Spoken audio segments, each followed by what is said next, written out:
So if you've been thinking about joining the lake life and getting you a piece of property on one of North Carolina's 59 lakes, well, in this video we're going to talk about 7 things to look out for when you're considering buying a property or perhaps building on the lake. So obviously when you live on a lake, you want to have access to that lake, and this can be somewhat restrictive in certain lakes. So you're probably going to have you a pier and dock. Obviously you'll have to do some work to it at some point in time with it being constantly battered by wake and the sun.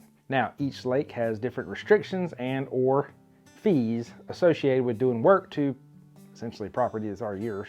So you'll want to look ahead of time and see, is this something that's outrageous, or is it doable for if you need to do a repair on a dock or pier right away. I've even heard of some lakes that have restrictions on the docks that they're grandfathered in now, but you can't rebuild. A lot of homeowners that purchased a long time ago aren't happy about that, because it's coming up to a point where eventually you're going to have to do some work to it. Also keep in mind, especially if you're looking around places like High Rock Lake, your water level. High Rock used to be known for its varying water levels throughout the year, and I've seen properties for sale on High Rock and had people contact me about them and say, look, I've told them on the phone, look close at that dock. Do you see that it's sitting a little crooked? Do you know why it's sitting crooked? Because it's sitting on land. You'll really want to keep an eye out on how much can you expect the water levels to vary.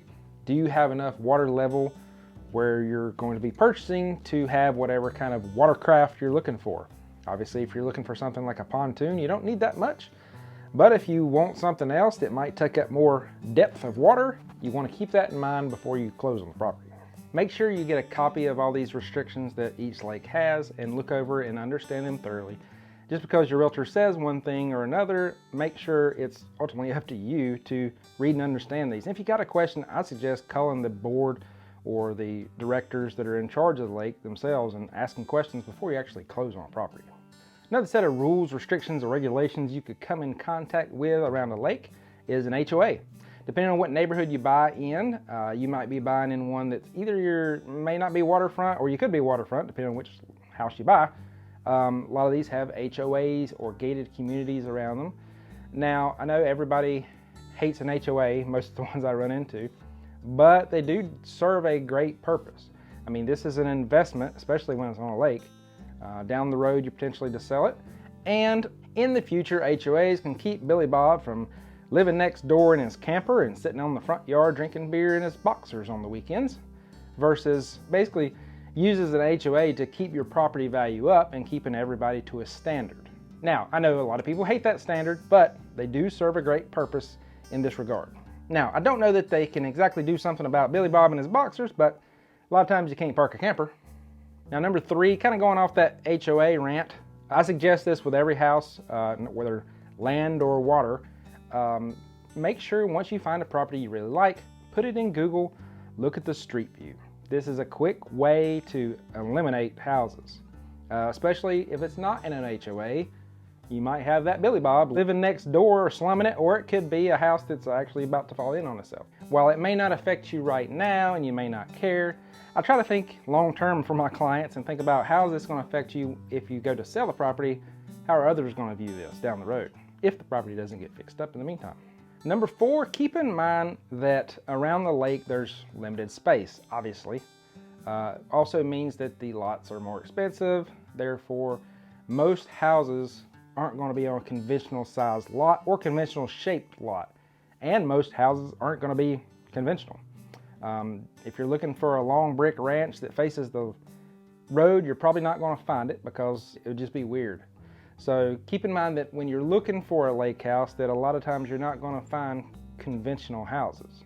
While this is if it's a vacation house, it may not really matter to you, you don't really care, but just try to keep an open mind when it comes to this and how best you can utilize this space and or down the road make it your own and do a remodel. Number 5, what type of sewer or septic system does it have? A lot of times around North Carolina, you ain't gonna find sewer systems around the lakes, but you will find septic systems. And again, with it being on a limited land volume, you don't have the space to put yards and yards of tail lines through the yards.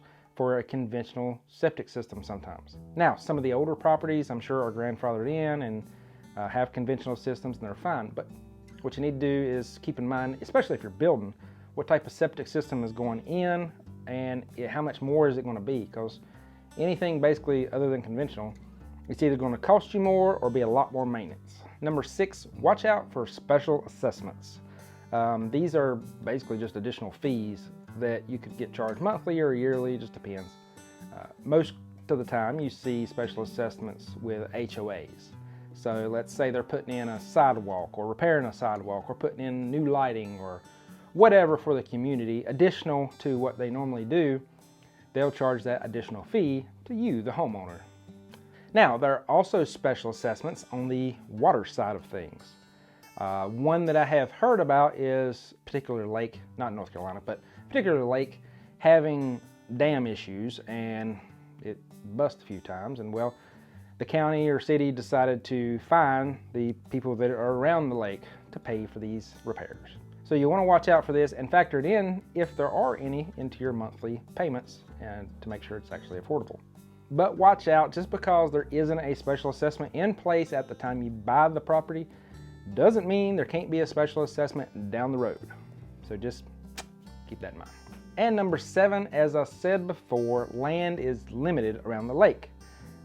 Therefore, that means the selection of houses are limited around the lake, or any lake.